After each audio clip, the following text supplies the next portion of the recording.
ব্রিগেডে অনুষ্ঠিত হলো লক্ষ্য কণ্ঠে গীতাপাঠ। কলস্থাপন হরিনাম সংকীর্তনের পর দ্বারকা শঙ্করাচার্যর ৮০ বর্ষণ। হাজির ছিলেন পুরীর জগন্নাথ মন্দিরের দৈতাপতি। গীতা পাঠের পর হয় আরতি। দিন কয়েক ধরেই সাজো সাজো রব ছিল কলকাতায়।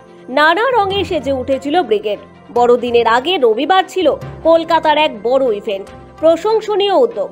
লক্ষ্য কণ্ঠে গীতা পাঠ শুরুর আগে লিখিত বার্তা দেন প্রধানমন্ত্রী।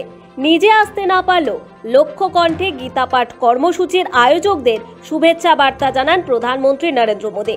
কথা দিয়েও কথা রাখতে পারেননি তিনি। শেষ মুহূর্তে বাতিল করতে হয়েছে ঘোষিত কর্মসূচি।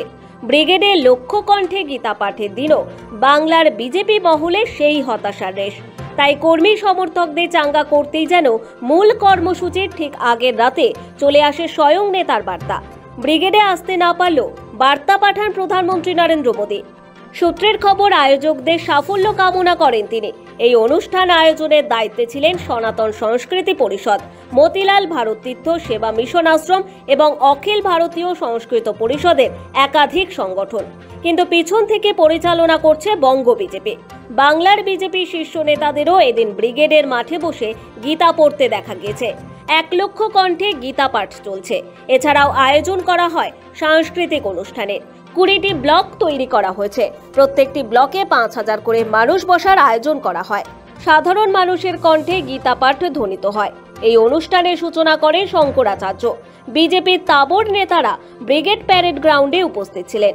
বিজেপির রাজ্য সভাপতি সুকান্ত মজুমদার, রাজ্যের বিরোধী দলনেতা শুভেন্দু অধিকারী, সাংসদ দিলীপ ঘোষ, কেন্দ্রীয় শিক্ষা প্রতিমন্ত্রী সুভাষ সরকার সহ অন্যান্যরা হাজির হয়েছেন।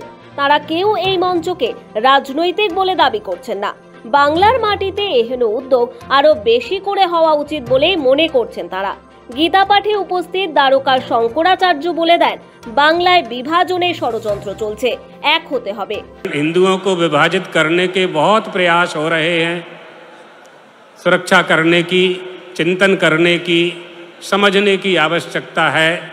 हम एक हैं, एक हो जाएं तो कोई भी शक्ति हमारे ऊपर शासन नहीं कर सकती। আয়োজকরা দাবি করেছিলেন ১ লাখেরও বেশি মানুষের জমায়েতে গীতা পাঠ করা হবে, যা গিনেস বুকে নাম তুলবে। এই জন্য নাম নথিভুক্ত করাও শুরু হয়েছিল। কিন্তু আদৌ লক্ষ মানুষের জমায়েত হয়েছিল কিনা তাই নিয়ে প্রশ্ন উঠে গেল। হাতে আর মাত্র কয়েক মাস, তারপরে বেজে যাবে লোকসভার ভোটের দামামা। তার আগে গেরুয়া ব্রিগেডের ব্রিগেড কর্মসূচি নিয়ে জোর চর্চা রাজনৈতিক মহলে। রাজনীতির আসন্ন যুদ্ধে হিন্দুত্ব অস্ত্রে শান দিতেই কি ব্রিগেডে গীতা পাঠের আয়োজন? চলছে রাজনৈতিক চর্চা। সৌভিক সান্যালের রিপোর্ট, সময়, কলকাতা।